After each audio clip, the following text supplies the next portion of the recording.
So we're continuing now with the fifth installment on the explanation of this mamar of the Rebbe that was said in 1986, Tafshin Mem Vav, about the blowing of the shofar, the sounding of the shofar, what Rosh HaShanna is, and what it means, the shofar of the Moshiach. There will be a big shofar, and it will be sounded automatically, and it will gather all the Jews from all the world to Israel. Is this really realistic? What is this supposed to be? And how is this, what's connected to the sounding of the shofar in Rosh HaShanna? So the Rebbe said, on Rosh HaShanna, man was created, and man was different from all the other animals because man was not just created with a soul and like all the other animals, and that's it. Man had an additional soul blown into his nostrils, which was called a holy soul, which reminds me of a joke. Once a young man went to his mother and said, "Mommy, where do we come from? Where do human beings come from?" She said, "Well, we come from God. God created us. Every human being is a miracle." He said, but the boy said, "But Daddy said that we come from monkeys." He said, "It's proven." So the mother said, "Well, your father is right. His side of the family comes from monkeys, but our side of the family, my side of the family, comes from God." It's a joke, but really the fact is that every human being does have, every Jew has two sides to it. A human being, unlike a Jew, a human being has an animal soul and a human soul. And this human soul senses meaning and conscience, what's right and what's wrong. But a Jew has an additional soul. And this additional soul is what's called a godly soul. And this godly soul gives him a feeling of what God wants. Things that normal people don't feel. For instance, God wants the Jewish people to sound the shofar. This gives God pleasure. Who would dream of a thing like that? God wants to be revealed in the whole creation, that this whole creation will be a blessed place. The other religions haven't. They're free to think whatever they want to. They haven't come up with this idea. So that is the additional soul that was blown into man's nostrils personally by God.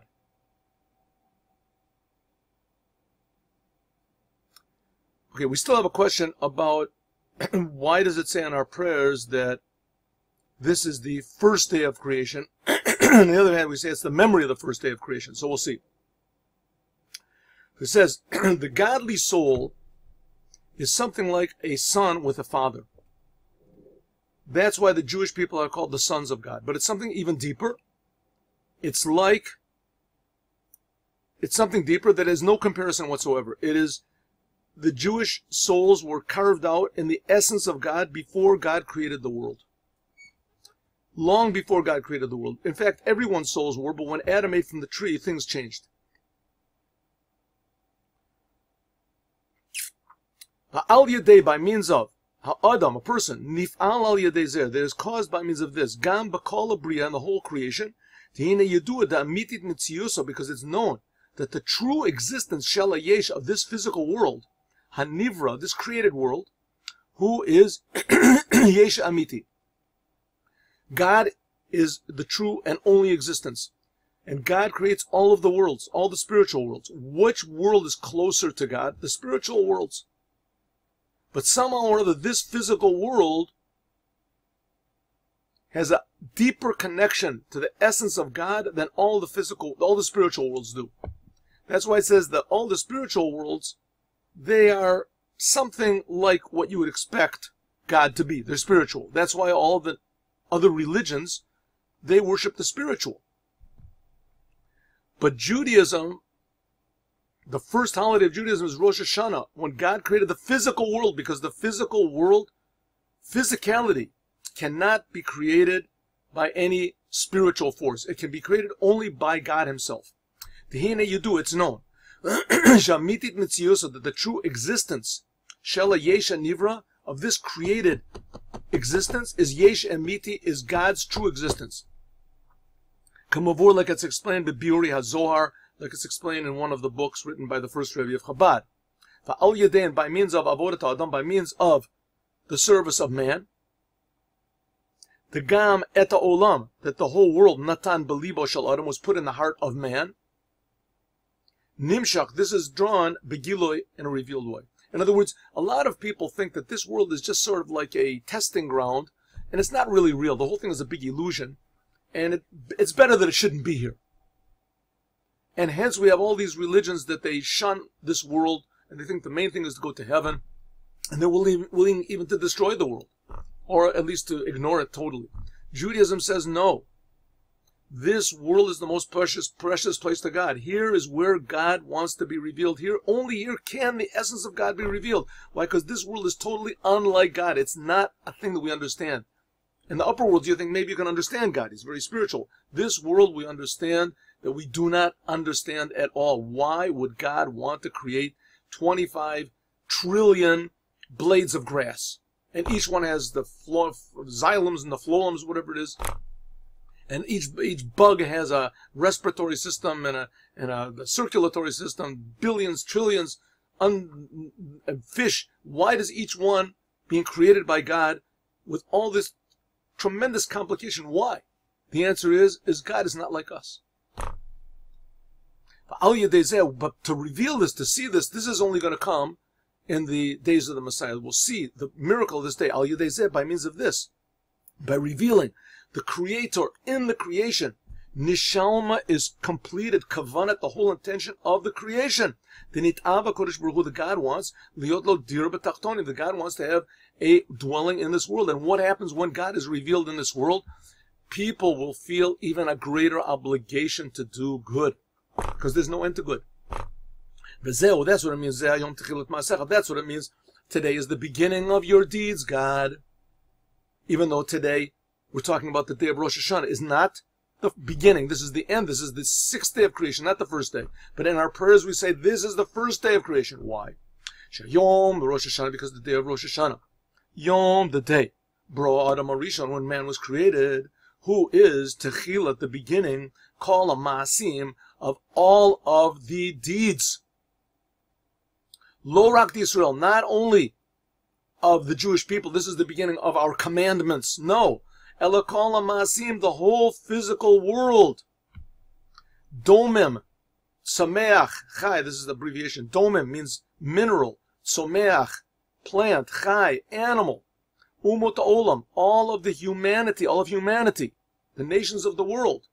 Shekulam, all of them, mithavim, they are all being created. Me Chadash, brand new. Be Hayom, and the day of Rosh HaShanah. Now really they're being created constantly every day, but Rosh HaShanah is the, the template. This is the day that it really starts. This is also very deep, and it's explained in great, what is the difference between the day of Rosh Hashanah and other days? But the day of Rosh Hashanah is the beginning, the inauguration of the world. Every year brand new. De me'et briat Adam Rishon, that from the time of the creation of man, the kol shechen kol v'chomer, how much more so? How much more and more so? Achar matan Torah, after the Torah was given, and man knows what to do to us, then nitna hamitzvot, they were given the commandments, and among those commandments was the commandment of Rosh Hashanah. Nikva was set, shebeyom zeh, that on this day, mithaveh is created, kol ha'olam, the whole entire world, me'ayin liyesh, from nothing to something, every single instant, hamuchlat, from complete nothingness, l'metzias tamiti. And who's creating the world? God personally himself. He's not doing it by means of any tricks or anything. The fact of the matter is there are a lot of tricks, but God personally himself is concealing himself, he's hiding himself, he's making himself invisible, but he, however it is creating everything personally every single second. Why we don't feel this is because there's a thing called the tzimtzum, and there's concealments and there's hiding. This is spoken about in very great length in Kabbalistic books and also in the works of Chassidut, how exactly God hides over his oneness and his truth. But the fact is, this physical world is created by the essence of God, namely, ma what she'emitit himotza'o, that from God's true existence. This is written by Maimonides in the beginning of his book. Maimonides is Rabbi Moses ben Maimon, Moshe ben Maimon. That God's true existence, that from God's true essence, nimsa'u comes, kol nimsoim, everything that exists. Ubechal shana, every year v'shana, every single year, chozrim kol hadaborim, everything goes back to kadmusam, to the beginning. Like people have their anniversary, or you have your birthday, right? You remember that day that things changed, and it renews the realization what a miracle it is that we're existing and why we're existing, namely to serve the Creator. Kolel gam kol inyane seder ishtalshlos. This includes the whole entire chain of creation. Chain of creation is very complicated idea, and the idea basically is that God, in order to create the world, he had to hide over his oneness, even though God, of course, is everywhere and God is not outside of anything. But God hid over this fact, and he hid it over time and time again in very, very complicated ways that ended up making 4 different worlds, each, or maybe better said, 4 different dimensions. And that's called the chain of creation. That's where different types of angels are, and it comes further and further until the lowest of these dimensions is this world. Ad Sefirot, until the levels, Hachi Elionot, the highest possible levels.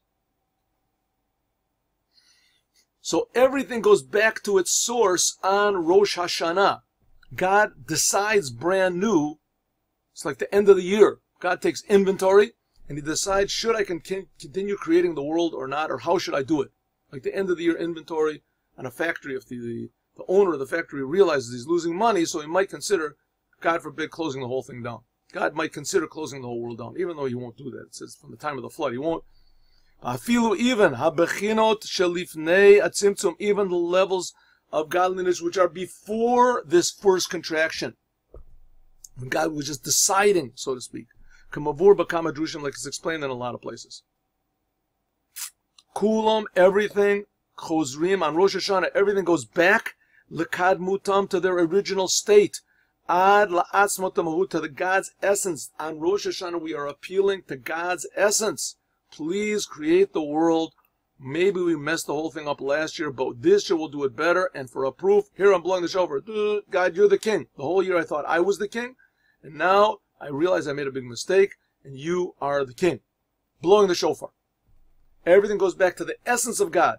The Yisrael al yedei avodas, and the Jews, by means of their service, mamshichim, draw down, hatainug, the pleasure, God's pleasure, mi sham, from there, from where? From God's essence, me'atzmos umahus, from God's essence and his very quintessence of his being.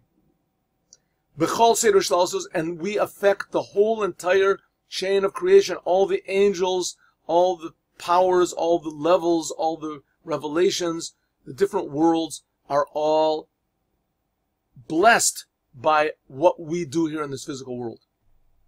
Especially on Rosh Hashanah, because Rosh Hashanah is World Day. On until the Olam Asiyah, till it gets down to the lowest physical world, the Tachton, the lowest, She'ein Tachton Lamata Mimeno, that this world is the lowest world, that there's nothing lower than it, because this world you can go totally against Hashem, against God, you can deny that God exists. God's creating you every second, you say, I don't feel there such. Adarab, exactly the opposite. In this world, Kevan Shenitaba, because God desired, Liot Lo, that there should be for him, Yitborech, Dirba Tachtonim, a dwelling in this lower world.